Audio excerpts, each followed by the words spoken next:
ඔබේ දැසයි නිල උත්පල දිගතිරසයි නින චන්ත කිඳුරු දැසයි අපේ ජීවිත කාලය පුරාම අපට අත්විඳින්නට ලැබෙන අත්දැකීම් අතුරින් ඊටම අනර්ග අත්දැකීමක් ලබන්නට ඔබ සූදානම් වෙනවා. ඇත අහසේ තාරකාසේ වශී කර මා සිත සිනාසේ ඇත අහසේ තාරකාසේ වශී කර මා සිත සිනාසේ දුරක සිටියත් ළඟක සිටියත් ඔබේ ඇස මට නිවනදී ඔබේ ඇස මට නිවනදී ඔබේ දැසයි ඔබේ දැසයි ශ්‍රී ලාංකේය ගීත සාහිත්‍ය පෝෂණය කරනු ලැබූ මහා නුගරුකක් වන ඔහු පාද නමස්කාර කොට පිළිගන්නවා. ඔව් නාරද ඔබට මගේ ප්‍රසාදය මාවල් පසු සංකුතේ දුක්ඛයක් ලියන දුක්ඛයක් ලියන දුක්ඛයක් ලියන නන්නානුනලා ඔබගේ අකුලියනු මන දුක්ඛයක් ලියනු මන දුක්ඛයක් ලියනු මන මා හැදුනේ වැඩුනේ දව ගැවසුණු පරිසරයක මගේ නිවස පිරීලා තිබුණේ දව ලී දණු වලින් මගේ පියා මොරටුවේ කොරළවැල්ලේ හිටපු අග්‍රගණ්‍ය මඩු කාර්මික ශිල්පියෙක් ජිනෝරිස් බාස් තමයි මගේ තාත්තට කියන්නේ. ඔව් කොතරම් සූක්ෂමාත්ම කාර්මිකයෙක්ද කියනවා නම් ඇන්ටෝනියෝ ස්ටඩිවේරියස් කියන මේ ජර්මනියේ මේ වයලීන නැමැති ඉතාම සියුම් භාණ්ඩය නිර්මාණ කරපු ශිල්පියාගේ වයලීනයක් දැකලා තමාගේ දෑතින් ගිනි සපු ලෑල්ලේ හැදුවා වයලීනය. ඒ වයලීනය තමයි මට අතට දුන්නේ මුලින්ම මගේ පියා. මගේ සත් හැවිරිදි උපන්දිනේ. සංගීතය ආරම්භ කළේ ගුරු අමරදේවයන් අවුරුදු 7 දී. මේ වන විට ඔබතුමාගේ වයස දැන් මගේ වයස 70 පසු කරලා තියෙනවා. ඔව්. මේ සා දීර්ඝ කාලයක් සංගීතයේද කලාවටද ගීතයටද පෝෂණය කරන්නට අත්පොත් ලැබුවේ වයලීනයකින් ගිනිසපු වලින් හදපු තාත්තා. ඒ වගේම මගේ මව. ඔව්. මගේ මව මෙතෝඩිස්ට් ආගමට ආත් කෙනෙක්. මගේ මවට බොහොම මියුරු ගී හඬක් තිබුණා. මගේ මවත් එක්ක මම මෙතෝඩිස්ට් පල්ලියේ ගිහිල්ලා මේ ගීතිකාව කියනකොට මවත් ඒ පද අල්ලනවා එහෙම කියනවා. මගේ පියා වෙසක් කැරොල් ගී පුහුණු කරනකොට මම වෙසක් ගීතත් කියනවා. නත්තල් කැරොල් එකෙත් මම ගී ගායනවා. වෙසක් කැරොල් එකෙත් ගී ගායනවා. ඊට පස්සේ සංගීතය පිළිබඳ වැඩිදුර අධ්‍යාපනය ගැන. ඔව්. ඒකත් ඊටම රමණීය මගේ ගමේ පාසල මොරටුවේ කුරුල්ලවැල්ලේ ශ්‍රී සද්ධර්මෝදය බෞද්ධ මිශ්‍ර පාඨශාලාව. මුල් ගුරුතුමා තමයි කේ.ජේ. පෙරේරා. පසු කාලෙක ඔහු භාවිතා කරේ කූජෝ පෙරේරා නම. ඔව්. ඔබට තේරුම් ගන්න පුළුවන් මොකක්ද හේතුව කියලා. මුනිදාස කුමාරතුංග ශ්‍රාවක. හෙළහ උඩට සම්බන්ධ වුණා. මුනිදාස කුමාරතුංගගේ අග්‍රගණ්‍ය ගෝලයෙක් නිසා කේ.ජේ. කූජෝ වෙලා ගියා. ඔව්. ඒ නිසාම මමත් 8 හැවිරිදි 9 හැවිරිදි වියේදී ඔහු සමග අපේ පාලදුරා ගඟේ වරකාලේ තොටුපළෙන් එගොඩ වෙලා මාව රැගෙන යනවා හෙවන මුනිදාස මේ මහා එළියේ මහා කිව්සුරාගේ නිවසට. ඒ කාර්යය සිට මම මේ සාහිත්‍යයට බස පිළිබඳ මගේ සංවේදීතාව වැඩිනවා. අපිට කියවන්න ලැබුණේ කියවන නුවණ සුබස දිලිප්පකි වේදී මේ බොහොම හොඳ පොත් පාසලේ කියවන. ඒ කාලේ මගේ මුල්ම සංගීත ගුරුවරයා මා සිහිපත් කරන්න ඕනේ. තාම කෘතවේදීව ඒ තමයි කලුතර පදිංචි සිටි W.J. ෆර්නෑන්ඩෝ නැමැති ගුරුතුමා. උන් තමයි මගේ මුල්ම සංගීත ගුරුවරයා මගේ පාසලේ. ඔහු මා කෙරේ කොතරම් විශ්වාසයක් තිබුණද කියනවනේ. බොහෝ අවස්ථාවලදී සංගීත පන්තිය මට වාර දීලා ඔහු වෙනත් වැඩකේද. ඔව්. ගුරුවරයා ගෝලයා පිළිබඳ විශ්වාසය තිබුවා වගේම ගෝලයා ගුරුවරයා වගේම හපනෙක් වඩපත් වුණා. ඇත්තටම ඊට පස්සේ ගුරුවරයා යාගත් නොහැකි දුරක් ගෝලයාට යන්න පුළුවන් කමල. මොකද ගුරුවරයා තමයි කියන්නේ. ඊට පස්සේ ඉතින් මම මගේ මේ ළමා කාලේ තියෙන සංගීත දස්කම් නිසා එකල පාසල් කීපයක් පොරකෑව මාව ලබා ගන්න. මාව ආන්දුරේ සිරිස් මන්දිරයට අරගත්ත බලෙන් වගේ. මොකද මගේ මේ දක්ෂතා නිසා. එතනින් මාව ගත්ත කලුතර විද්‍යාලයට. කලුතර විද්‍යාලයෙන් ගත්ත වලපිටිය සිද්ධාර්ථ. එතනින් මාව ගත්ත කෙලින්ම ලක්නෝ භාරතයේ භාත්කන්දේ සංගීත ආයතනයේට ඒ ලැබුණේ අන් කවරක් නිසාවත් නෙවෙයි. ඊදවස මා කෘතඥ ගුරුවරයෙකු සිහිපත් කළ යුතුයි ප්‍රේම කුමාර එපිටවල නමින් ප්‍රසිද්ධ නර්තන ශිල්පියා ප්‍රථම වරට සිංහල සංදේශ කාව්‍ය මුද්‍රා නාට්‍ය රූපයෙන් වේදිකාවට ගෙනාවා සැල්හින් සංදේශය. එහි පසුතල නිර්මාණය කළේ මගේ මිත්‍ර අතිදක්ෂ වගේම මහා චිත්‍ර කලාවේ චාතුර්ය දැක්වූ සෝමබන්දු විද්‍යාපති. නර්තන ගුණකම් කළේ ප්‍රේම කුමාර පිටවල වසන්ත කුමාර පරි ಭಾರತ ආදී මේ ශ්‍රේෂ්ඨ කලාකරුවා. කලා ශිල්පී. එදාක මේ සැලෙන සංදේශයේ කවි ගායනයේ මේ සමුද්‍රඝෝෂ වෘත්තයෙන් මම ගායනා කරා. මට මතකයි ඒ අවස්ථාවක් ඉතාම මේ ඉතාමත්ම ආස්වාදනීය අවස්ථාවක්, අසිරිමත් අවස්ථාවක්. නුවර නිති කොලෙජයේ මේ සැලෙන සංදේශය වේදිකාගත වෙනකොට එක් කවියක් තියෙනවා. බලන්න මේ සිංහල සදහැවතුන්ගේ ඇසට කඳුලක් වුණ කවියක්. ඒ කවිය ගායනා කරනකොට තමයි පසුතලයෙන් දිගෑරෙනවා මගේ චිත්‍ර ශිල්පී වගේ විත්ත සෝමබන්දු විසින් නිර්මාණය කරලද සමනල කන්ද. ඒක වෙනකොටම මම ගායනා කරනවා. සුරරද සමල් සමගින් සුරංගන එවර පැහැනඳ මදාරා පරසතු මල් පත කරපොද වනින රැඳි මුනිසිරි ආතඹර සකිසඳ පෙනේ සමනොල ගල නැමින හිර මේ කවිය ගායනා කරද්ම මුළු ශ්‍රාවක ඒ ජනතාව රාගහලේ හිටපු සියලුම රසික ජනතාව අසුරෙන් නැගිට සාදු සාදු සාදු කියලා සාදුනාදයක් දුන්නා. විශේෂයෙන්ම අපි අද සජීවී ලෙස දැක්කා එතුමාගේ කටහඬ මීට අවුරුදු 20කට 30කට තිබුණු පෙර තිබුණු ඊටත් වඩා දැන් හොඳයි. ඔව් ඊටත් වඩා හොඳයි. ඒ මාධුර්යය සහ ඒ තාරුණ්‍ය මේ කටහඬ ඇතුලේ ගැඹෙලා තියෙනවා. ඔව් නාද දැන් තවත් කාරණයක් තියෙනවා මේ ඒ මගේ මధుර කවි ගායනය ඒ ගායනෙන් ප්‍රමුදිත වූ දෙපළක් හිටියා.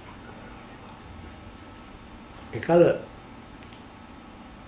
ලංකාදීප පොත්පතේ ප්‍රධාන කර්තෘ ඩී.බී. දළපාල අනෙත් ශ්‍රීමතාණන් තමයි මහාචාර්ය ඉදිරි සරච්චන්ද්‍ර. මේ දෙදෙනා මේ කවි අසා මුසපත් වෙලා ඕම් කතා බහ කරලා තියෙනවා. මේ දවස් මගේ නම අමරදේව නෙමෙයි. ඇල්බර්ට් පෙරේරා.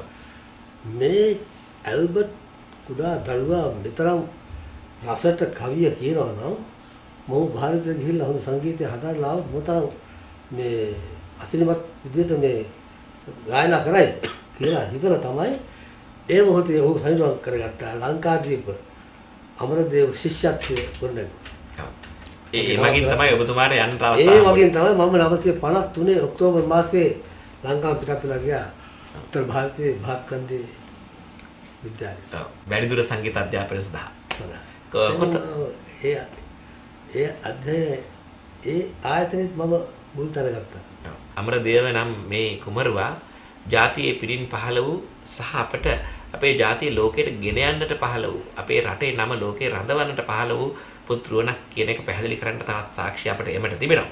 විශේෂයෙන්ම මාලදිවයිනේ ජාතික ගීය නිර්මාණය කිරීම පිළිබඳ ඔබට තියෙනවා යම්කිසි අත්දැකීමක්. ඒ එක්තරා අවස්ථාවක් තමයි මට ලැබුණේ. මම හිතනවා මගේ ජීවිතේ ඉතාම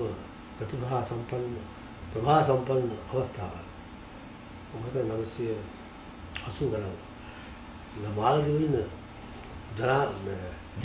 ජනරජයක් දා ඕම් තියෙන කරා ඉතෙක් ඕම් ගායනා කළේ ඕම්ගේ ජාතිකීය තිබුණා. ඒ දවසක හිටපු මේ ඇමතිවරයෙක් නීතිය පිළිබඳ අධිකරණ අමාත්‍යවරයා විසින් රචනා කළා ඔය තම රමණීය ගීතයක් තිබුණා. ඒ ගීතය තමයි අපි වාචා කරන්නේ. නමුත් ඒ සංගීතයේ එදාස උනේ ගැයුවේ පරාදීන කාලේ නිසා උන් ගැයුවේ Old Man Sad කියන මේ ඉංග්‍රීසි නමක් අනුවයි. ඔවුන්ට ලැජ්ජාවක් ඇති වුණා දැන් ජනරජයක් කරත් මේ බොහොම ගායනා කරනවා. මේකට ආසියාතික දේශීය ගුණ ගන්න. අත්වශයෙන්ම ලංකාවේ කොටසකට ඉන්නේ. ඔවුන්ගේ බසත් දිවෙහි බස. ඉතින් ඔවුන් තීරණය කරා ලංකාවේ රජයෙන් ආරාධනා කළා අපිට හොඳ කෘතහස්ත සංගීත වේදිකයක් ගන්න මේ තමන්ගේම තනුවක් මේක නිර්මාණය කරන්න. ඔවුන් තීරණය කළා අන්කාර කරනවා අපි අමරදේව මේ සඳහා යවිය යුතුයි. ඒ අවස්ථාවේ තමයි මම එහි ගිහලා තනුවක් නිර්මාණය කළා. ඔවුන්ගේ ගීතය තමයි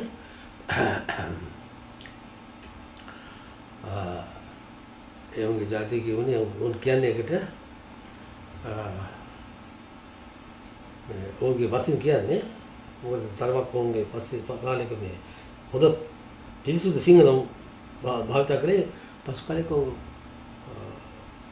මේ මුස්ලිම් ආගම වැදගත්තා. ඊට පස්සේ තරමක් දුරට අරාබි මුස්ලිම් හරිනේ එකතු වුණා. ගෞමි සලාම් ඔවුන් කියන්නේ ගෞමි සලාම්. ඒ කියන්නේ ගෞමි සලාම් කියන්නේ තමගේ මව් රටට කරන ප්‍රණාමය. ආචාර්ය මාතෘ දේශන ප්‍රණාමය. ගෞමි සලාම්. ගෞමි සලාම්. ඒ වචනේ මෙහෙමයි. ගෞමි එක්වරිකන් මති තිබෙගෙන් කුරීම සලාම් ප්‍රණාමය. සලාම් කියන ප්‍රණාමය. ගෞමි බහු ගිනු හේ දුආ කුරමුම් කුරීම සලාම්. මොකද ගති. ගෞමි සලාම්. කියන්නේ salutation to the motherland. ගෞමි සලාම්. මාතෘ දේශයට වැඳි නමස්කාර ප්‍රණාම කිරීම. ගෞමි සලාම්. මේ මගේ තනින් තමයි දැන් අද ඒක පවතින්නේ. මේ තමයි ශ්‍රී ලංකාවේ ආඩම්බරය. අපේ ජාතියේ අපේ භාෂාවේ අපේ සංගීතයේ සලකුණ. අමරදේවයන් ඔන්න ඉන්දියාවේ අධ්‍යාපනයෙන් පසු ගීත පිළිබඳව සංගීතය පිළිබඳව වැඩිදුර අධ්‍යාපනයෙන් පසු ආපසු ලංකාවට එනවා. ලංකාවට පැමිණි පසු අමරදේවයන්ට හමු වුණේ අපේ රටේ ශ්‍රේෂ්ඨතම කලාකරුවන් කිහිප දෙනෙක්. ඔහු සමග ආශ්‍රයයට වැටුනේ අමරදේවයන් සමග එක ඒකාත්මික වී නිර්මාණයන්ට සම්බන්ධ වුණේ ශ්‍රේෂ්ඨ කලාකරුවන් කිහිප දෙනෙක්. ඔව්. ශ්‍රී චන්ද්‍රරත්න මානසිංහ. ඒ දවස් ලංකාදීපේ වගතුග. තීරේ කවුරුත් කියවපු වගතුග ලියපු. ඔව්. මහා ප්‍රතිභා සම්පන්න ලේඛකයා, කවියා, භාෂා වේදියා. ඔව් මට මතකයි මගේ ලංකාදීපේ ශිෂ්‍යත්ව අරමුදල තර කරන්නට වගතුග ගණනාවක් ලිව්වා. අමරදේව ශිෂ්‍යත්ව අරමුදල කියලා. එයින් මට මහා ලැබුවේ පුදුම ආචාර්ය. ඒකම ඒකට මගේ ගීත නිර්මාණ කරන්න පටන් ගත්තා. ඒ මහා කවි ශ්‍රී චන්ද්‍රරත්න මානවසිංහ ද්විතීය සාහිත්‍යවේදී මහගම සේකරයන් මඩවල රත්නායක හරිසෙන් නවබුදු ආදී මේ සින්ද සුනිල් සාත් පෙරේරා පසු කාලයකදී මේ අය අතරින් අපේ ගීත සාහිත්‍ය මනවින් පෝෂණය වුණා. අද ගීත සාහිත්‍යයක් තිබේදෝ යන්න පිළිබඳව අපට නැවත සිතා බැලිය යුතු කාලයක් ලැබ තිබෙනවා. නමුත් අමරදේවයන්ගේ යුගයේ ඔහු එතුමන් ඇතුළු අරබා එතුමන් මුලින් කී ගීත රචකයින් එකතුව ලංකාවේ ගීත සාහිත්‍ය පෝෂණය කළා. ගීත සාහිත්‍යයේ පසුබිම පසුතලයේ නිර්මාණය කළා. ඒ ගීත අතර ඔබට අමතක නොවන මුල් කාලීන ගීත කිහිපයක්ම තිබෙනවා. ඒකාන්තයෙන්ම ඔව්. ඒ සදානුස්මරණීය ගීත ඒවා කියන්න පුළුවන් අමරණීය ගීත. කිසිදා නොමැරෙන ගීත. ඒ තමයි මහගම සේකර ආයකතු මధుවන්ති ගී සරණි. මඩවල රත්නායකන් එක මම මුලින් පටන් ගත්ත ජන ගායනා. ඒ ජන ගායනා ගී සරණියෙන් තමයි මම අත්හදා බැලුවේ අපේ ජන ආර අපේ ගීත සාහිත්‍ය කරගෙන අපේ සංගීත ආරක් නිර්මාණය කිරීමේ මුල අවදී. එයින් ලබාගත් පෝෂණය තමයි මම දිගටම ගියේ. ඒ ජන ගායනා වලින් ඔහු මඩවලේ රත්නායක නිර්මාණය මල් ඒ වගේම මින්දද හිසන රන්වන් කනල් සැලේ ඔය වගේ ගීත රාශියක්. ඊට පස්සේ උදාවන තාම රමණීය අවස්ථාවක් තමයි මහගම සේකර අමරදේව මధుවන්ති යුගය. මధుවන්ති නමින් ඒ නම දැම්මේ මමයි. මధుවන්ති කියන්නේ එක්තරා ಭಾರತೀಯ රාගයක නම. මధුවන්ති. ඒ රාගයක නම. මధුවන්ති කීසරදී අපි මෙහෙම ලියුවා. මුලින්ම ජන ගායන. ඊළඟට මඩවල ලියුවා. ජන ගායන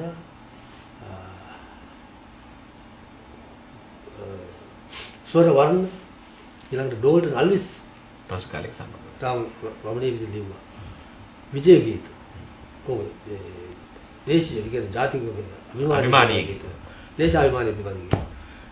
ඊට පස්ව මధుවන්ති තමයි මම කියනවා අපේ වර්ධිතුලි ගීත සාහිත්‍යයේ අග්‍රඵලය මధుවන්ති ගීත. අපි මේ එක ගායකයන් එක පද රචකයන් සමග සම්බන්ධව අමරදේවයන් අපට ලබා දුන් දායාද පිළිබඳව නැවතීමෙන් කතා බහ කළොත් මුලින්ම අපි යමු ශ්‍රී චන්ද්‍රරත්න මානවසිංහයන් සමග ඔබ කරනු ලැබුණු නිර්මාණ කිහිපයක් පිළිබඳව අසන්නට. සම්පූර්ණ ගීතේ නෙවෙයි අපි ඔව් කෙටියෙන් මේ ගීතය පිළිබඳවත් යමක් එක්ක. ඔව්. ඒත් වශයෙන් තමයි රමණීය දැන් මම මේ දවස්වල මම ලියාගෙන යන පොතක්. මම තවසම මේ ගමන නිසා ටිකක් දවතුන දැන් මම ආපසු ගිය වහම ඒ පොතේ කටයුතු ඉවර කරලා පොත එදක්වනවා. ගීතයක පසුබිම. ගීතයක පසුබිම. විශේෂයෙන්ම ගීතයක සංගීත පසුබිම. ගීත සාහිත්‍ය එකතු වෙනවා තමයි. ඔව්. නමුත් ගීතයක චමත්කාරය සංගීතය. ඔව්.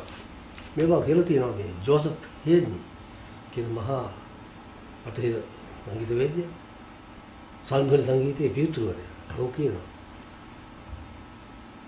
It is the melody which is the charm of music. It is very difficult to produce, and creation of a fine melody is work of a genius. ශ්‍රේෂ්ඨ නිර්මාණකරුවෙකුගේ නිර්මාණයක් වන්නට ඕනේ. සැබෑම දක්ෂයෙකුගේ නිර්මාණයක් වන්නට ඕනේ ගීතයක සංගීතය නිර්මාණය කිරීම. හොඳ තනුවක් නිර්මාණය කිරීම. එතනදී තවත් දෙයක් තියෙනවා. අමරදේවයන් සතු කුඩා කල සිට ඔහුගේ පරිසරය අර වඩුමඩුව ඇසුණු හඬ වයලීනය ඊළඟට ගම්බද පරිසරයෙන් උකහාගත් ගම්බද අපේ ශබ්ද මේ සියල්ල මේ හදවතේ තැන්පත් වෙලා තියෙනවා চিරාත් කාලයක් තිස්සේ. අලුත් ගීයකට තනුවක් නිර්මාණය කිරීමේදී එතුමා සතුව තිබුණ කුඩා කාලයේ අවුරුදු 70කට පෙර තිබුණු අත්දැකීම් සමග මුසු වී ඒවා එළියට එනවා. ඒකාන්තයෙන්ම දැන් ගීතයක තියෙන භාවය, ඒ භාවධ්වනිය, ඒ මුඛ්‍ය හැඟීම, ඒ හැඟීම අතරට ගෙනියන්නේ ගීත අනුවයි. ගීතතු ඒ සත්සර නිර්මාණය. මගේ පොතේ නමක් සත්සර මදිරා. ඔව් මදිරාව. මේ ඒ තමයි රසය. ඔව්. ඇත්ත වශයෙන් මේ සුන්දර අවස්ථාවත් එවැනිම සත්සර මදිරාවක් අප චන්ද්‍රරත්න මානවසිංහයන්ගේ යුගය, මහගම සේකරයන්ගේ යුගය, මඩවලේ රත්නායකයන්ගේ මේ සියලු යුගවල අමරදේවයන් අපට හැමදාම නොමරන නිර්මාණ කිහිපයක් දුන්නා. මානසිකයන්ගේ මම කැමති මගේ හදගත් ගීතයක් තමයි මගේ ප්‍රථම සිනමා සංගීත නිර්මාණයට පාත්‍ර වුණු එයා බැනු රම්මුතු දූ මුල්ම සිංහල ප්‍රථම සිංහල සිනමා නිර්මාණය ශ්‍රී ලාංකීය සලකුණ තිබ්බ. ඔව් ඒකාන්තයෙන් රම්මුතු දූ රම්මුතු දූවේ මෙන්න මේ ගීතය බලන්න. අද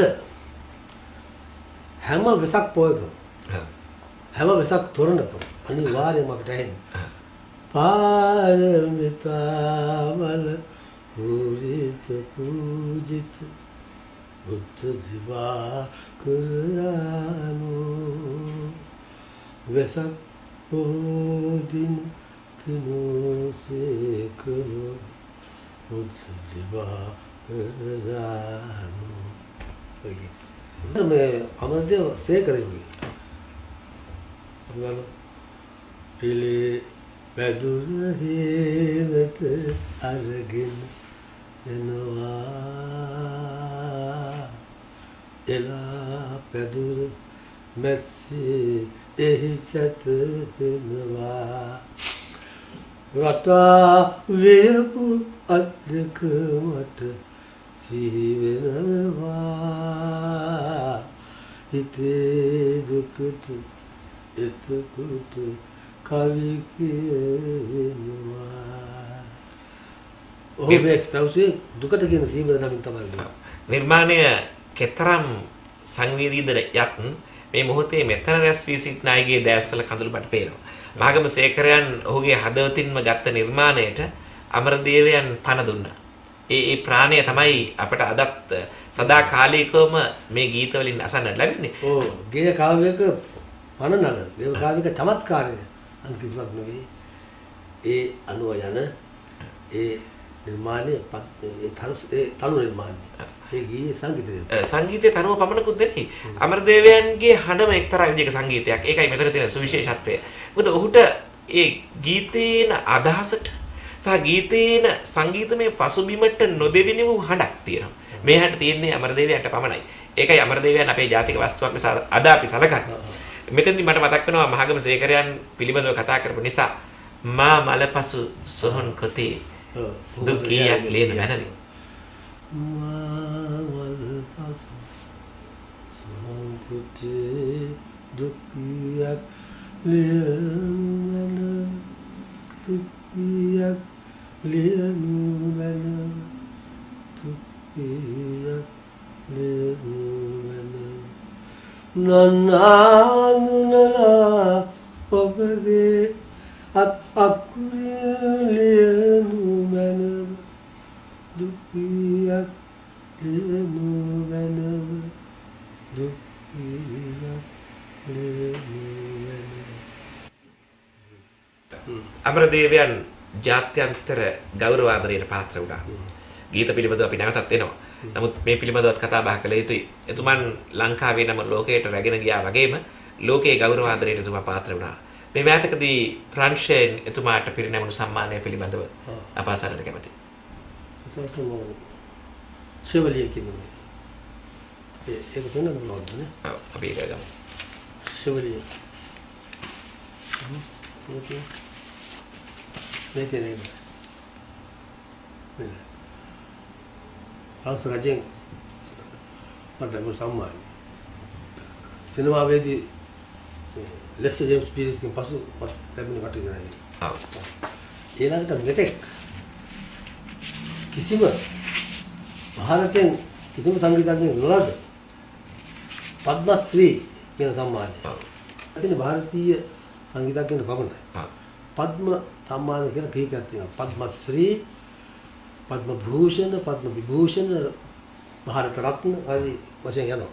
මොකද මේ මුල්ම ඒක තමයි පද්මශ්‍රී. මේ විශේෂත්වය තමයි මේ සම්මානය පිරිනමන්නේ ಭಾರತೀಯ සංගීතඥයන්ට පමණයි. ಭಾರතයෙන් බැහැර ලෝකයේ එකම සම්මානලාභියා අපේ ගුරු අමරදේවයන්. ඊට හේතුව තමයි ඔවුන් පිළිගත්තා. මොකද මගේ මේ මැක්සෙස්සේ සම්මානයේ පිලිපිනේ ඒ ලිපියේ තියෙනවා. ඕයි මට මේ ප්‍රදානය කරන්නේ ಭಾರತೀಯ හා පඨේය සංගීත ශිල්ප ඥානය ලබාගෙන ඒ තමාගේ බවට පත් කරමින් ස්වාධීන තමාගේම සංගීත නියලක් සංගීත නියාමයක්. නව ගීත කීපයක් අපි අසන්නට ලැබෙන ඩෝල්ටන් අල්විස්ගේ සුනිල් සත් පෙරේරාගේ ඩෝල්ටන් අල්විස් සුනිල් සත් පෙරේරා අජන්ත නරසිංහ මේ අතරින් අමතක කරන්න බැරි ගීතයක් තමයි 1980 වසරේ මට මතක විදිහට ශ්‍රී ලංකාවේ ගුවන්විදුලියේ හොඳම ගීතය ලෙස තේරුණා පෙර දිනයක මා පෙම් කළ යුතුය. ඔබේ බොහොම ප්‍රේමණීය ගීතයක් පෙර දිනයක මා පෙම් කළ යුතුය. මොකද වසර 1980 ගණන් වල 84 80 සෝ දෙකේ වසරේ හොඳම ගීතය බවට පත් වුණා මේ ගීතය. රසික ප්‍රතිචාරය අනුව උන් තීරණය කළා මේ හොඳම ගීතය කියලා. සුනිල් සරත් පෙරේරා ලියු සුනිල් සරත් පෙරේරා අද ශ්‍රී ලංකා ගුවන් සංස්ථාවේ සභාව. ඉතින් ඒ දවසේ ඔහුගේ අත්දැකීමක් කියලා කියන්නේ මේක. ඔව්. බොහොම තාත්විකයි බොහොම ස්වභාවිකයි එහෙම වෙන්නම ඉඩකට තිබෙනවා. ඉතින් මේ කොතරම් ජනප්‍රියද කියලා කියනවා නම් මේට නොයෙකුත් පද ගොතන්නට පටන් ගත්තා අපේ රසික ජනතාව. ශිෂ්‍ය ජනතාව. විශේෂයෙන්ම පෙරදිනේ මේ තාම ජනප්‍රියයි. ඔබ කොළඹ විශ්වවිද්‍යාලෙත් මේ ගීතය ගායනා කරන අවස්ථාවක්. පෙරදිනේ ගායනා කරා. පෙරදිනේ විශ්වවිද්‍යාල ශිෂ්‍යයන් මේට පද බැලන මේ විදිහට. ඒ තරමක් ඒක සම්පූර්ණයෙන් කියන්න බැරි තරමට ග්‍රාම්‍ය හරියක් තියෙනවා. පෙරදිනේක මා පෙම් කළ යුවතිය කියනට ඔහු කිව්වේ පෙරදිනේක මා පෙම් කළ හැතිරිය. තව එකෙක් දක්කනවා කියලා කිව්වේ. මොකද විශ්වවිද්‍යාලයේදී එහෙම රැගෙන යනකොට දක්කනවා කියලා කියනවනේ. මගේම කලිසම ගජේට ඇඳගෙන ඌ තව මොඩ් වෙනවා කියලා. ඒ ඔහුගේ බස. නමුත් ඊට වඩා මේ මෑත සබරගමුගේ. ඔව් ඒ සබරගමු විශ්වවිද්‍යාලයේ ළමයි ලියලා තියෙනවා. පෙරදිනේක මා පෙම් කළ යුවතිය රටකජු කරනවා. මගේම ලියුමක් කොටුවක් ගහලා රටකජු මට දෙන්න. ඒක හරියට. රටකජු කන්නද ලියුම කියන්නද මගේ හිත විමසනවා. අන්තිමේදී කියනවා මගේම ලියුම මේ මොනවා කියන්නේ මම රටකජු කරනවා. මේ වගේ නිර්මාණකරුවන් මගතොරෙත් ඉන්නවා. හරියට ඉන්නවා. හරියටම ඉන්නවා මේ වගේ නිර්මාණකරුවන් මගතොරෙත්. යුරෝපයේ සංගීත ප්‍රසංගයේ සහභාගී වෙමින් සිටියේදී තමයි අපි අමරදේවයන්ව අල්ලගත්තේ. අමරදේවයන්ට එදිරිවර සරච්චන්ද්‍රයන් දුන්න දෙවෙනි නමත් හොඳටම ගැලපෙනවා මේ වෙලාවේ හැටියට. මට රාජ්‍යන්ද්‍ර ඉතාම මේ භාෂාත්මක කතනේ බොහෝ සමත්. හරි භාෂාත්මකයි. හරි විටි ඉංග්‍රීසියෙන් කියන්නේ. මට හරි ආදරේ. ඔහු තමයි මේ ඔහු කියනවා මේ ඇයි මේ ඔහුගේ කියමනක් තමයි මැත්‍රිසේ ඒ සංගීත හදනවා. මේ විශේෂයෙන්ම මේ ඒගොල්ලෝ කලකා බැලුවේ ඔහුගේ කියමන කියලා තිබුණා. අමරදේවයන්ගේ හඬ කන රැකුණු හැම අවස්ථාවකම අපේ ඇසට කම්ලක් වුණා. සිංහලයාගේ ශෝක ප්‍රාප්තිය හා ඔහුගේ සොම්නස ඒ දෙකම මේ හඬේ තියෙනවා. සිංහල සංගීතයේ ආත්මය අමරදේවයි. ඒ කියවන තමයි ඔව් ගරු කලේ මොකද මුල්ම ලංකාවේ පැක්සේසි ලැබුණේ රාජ්‍යන්ද. ඒක ඔහුගේ ප්‍රකාශය අරගෙන තමයි විශේෂයෙන්ම ලංකාව බැලුවා කරේ. අමරදේව කියන නම නිර්මාණය කළෙත් ඉදිරිය සරච්චන්ද්‍රයන්. ඔව් මම වාහනට යනකොට බලන්න මොනතරම් දූරදර්ශීද කියලා කලාවේදිකේ නම ඉතාම ප්‍රබල දෙයක් කියලා මම බලපාන. දැන් මම එදායි මම අපිට ලැබුණේ මේ පෘතුගීසි නම. පෙරේරා පරාන්දු පුරේ ආගෙන ඉන්දියාවේ යන මේ නම විතර පැතිරෙන්නේ නැහැ. අපිට අනන්‍යතාවයක් නෑ. ඒ දැක්ක ඔහුගේ ඒ දුරදක්ෂණ දෙනවා. සරච්චන්ද්‍රයන්ගේ දුරදක්ෂණ නුවණින් ඔබ යන්න ඕනේ ශ්‍රී ලංකාව වත්මන් ශ්‍රී ලංකාව යෝජනය කරන මේ ආසියාතික නමක් දරාගෙන කියලා උගන්වන කරන අමරදේව. ඉතින් මම දිගට වැඩ කරා. ගීතාංග නාටක රසක මම සංගීත නිර්මාණය කරා. වෙස්සන්තර ලෝමහංස භවකරතුරාව පබාවති ආදී වේදේව. ඔය කරමින් ඉන්න අතරේ සමහර වෙලාවට මම ඔම්බේ රචන්දරට අවශ්‍ය අවස්ථාවේදී මම සමහරට නෑ ගොඩාක් ගිහින්. ඉතින් මම අල්ලගන්න අමාරු නිසා මට දවසක් කිව්වා අමරදේව කියලා මම නම දුන්නා තමයි. දැන් මම ඒක වෙනස් කරනවා අමාරුදේව කියලා. මොකද අල්ලගන්න හරිම අමාරු නිසා. අල්ලගන්න අමාරුයි. කොහොම නමුත් අපි අල්ලගෙන තියෙන මොහොතේ අපි අතාරින්න නැතුව තවත් චුට්ටක් අහන්න තියෙනවා මේ අමරදේවයන් සැබෑ ලෙසම අල්ලගත්ත කාන්තාව පිළිබඳව. ඇය අමරදේවයන්ගේ ජීවිතයේ සෙවණැල්ලසේ දැවැන්ත සෙවණැල්ලසේ පසුපසින් සිටමින් ඒක ඉතාම හොඳ අවස්ථාවක් මේක. අත් වශයෙන්ම ඒ මගේ බිරිඳ විමලාව මා සොයාගියේ බිරිඳ කර ගැනීමේ අරමුණේ නෙමෙයි. සංගීතයේ මූලාශ්‍රය වගේ කියනවා. දේශීය සංගීතයේ මූලාශ්‍රය. ඒ දවස් පණිභාරත සංගී ශිෂ්‍යාවක් සිංහල උඩරට නැටුම් ජන කවි මොහොනේ ඉරවත්තු තාම මේ තව පවිත්‍ර ජන ආරෙන් ජන ගී ගායන ගායිකාවක් ඇවිත් හිටියා. මේ ගී හඬ අහලා මම වඩවල සත්නායකයි මම ජන ගායනා නිර්මාණය කරන කමේදී අපේ සංගීත ආරේ ඒ නියම ආර අමිශ්‍ර සංගීත ආර හොයාගෙන යන අතර තමයි මේ හඬ හොයාගෙන ගියේ. මේ හඬ ඇහුණා අපිට. ඒ පසුපස යනකොට තමයි මට සංගීතයේ මූලාශ්‍රය වගේම මට හොඳ බිරිඳකුත් හම්බුණා. ඒකම කියන හේතුව. ඒ කාලේ ගායනවා. ලස්සන හිමවතේ මාවි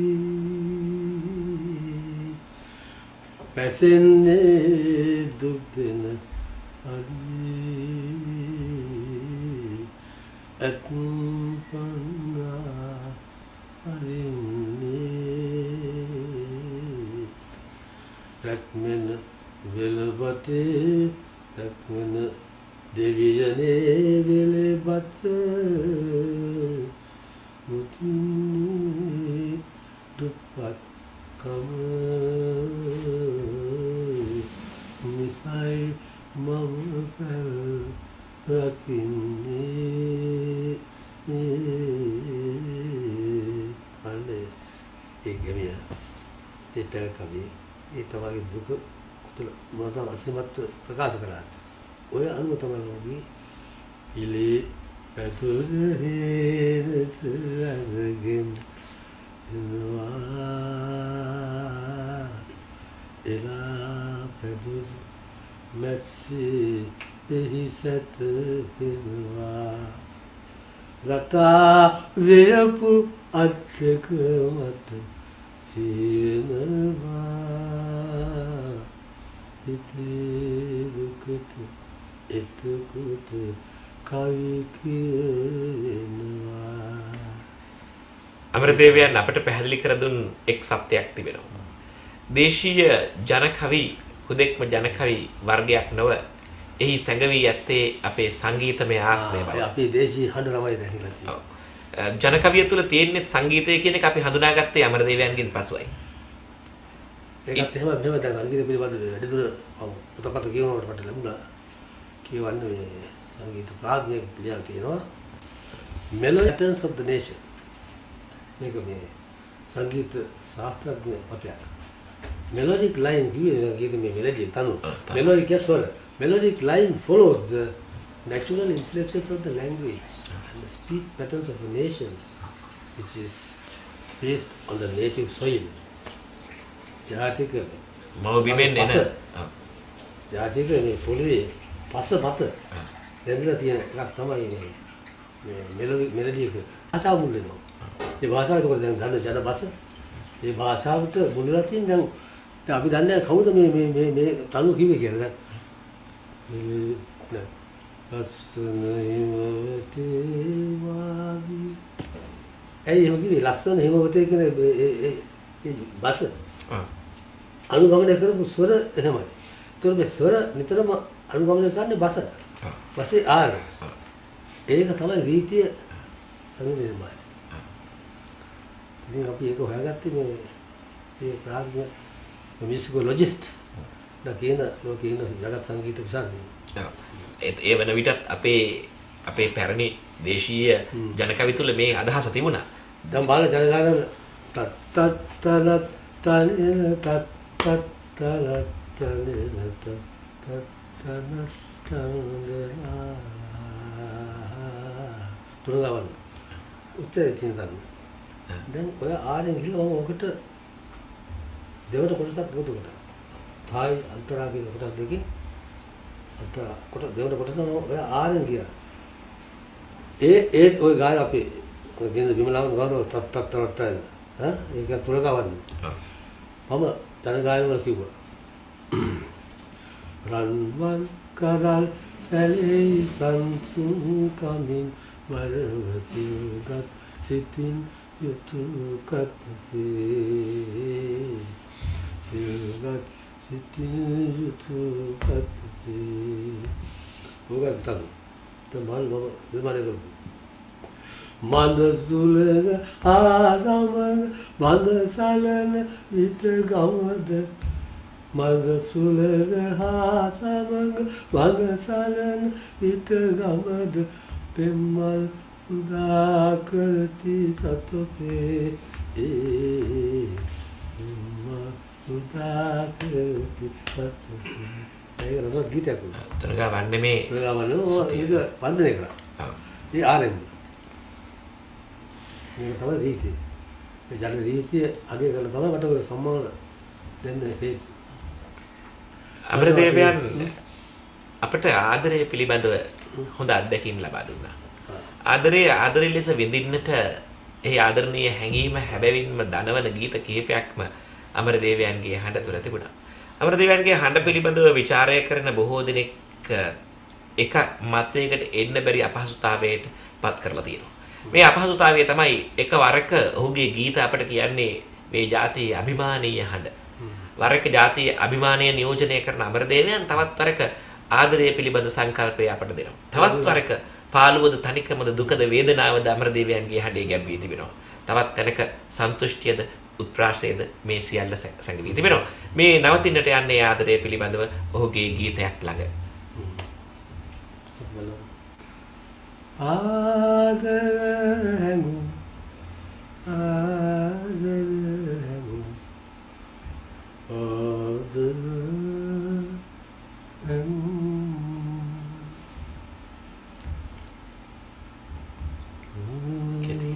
පුරුදුයි මත්තරු පුරුදුයි ඒ හැඟුම් ය ගීතේ කාගේ දන්නවද? දානන්න ගුණවත්. තාම රමණීය නාට්‍ය පිටපත් රාශියක් ලියුම්. රචකේ ආදර හැඟුම්. ගීතේ බලන්න.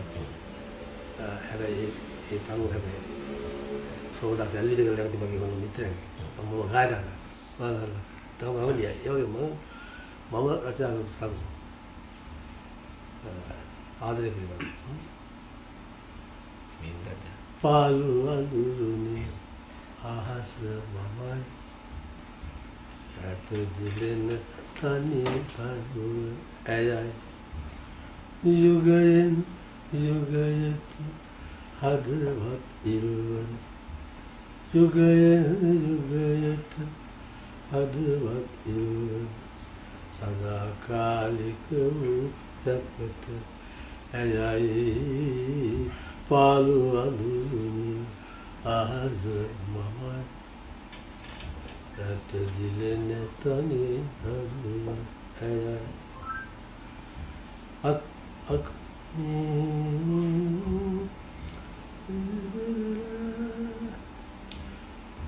පිපි දැන් ඒකම තියෙනවා පුතක් නේ බා කැලෑව මැද කටු පඳුර මමයි පිපි වැනෙන මල් පොකුරයි යුගයෙන් යුගයට හදවත් නලවන සදාකාලික වූ සැපත ඇයයි පාළු අඳුරුනේ අහස මමයි ඇත දිලෙන තනි තතු ඇයයි.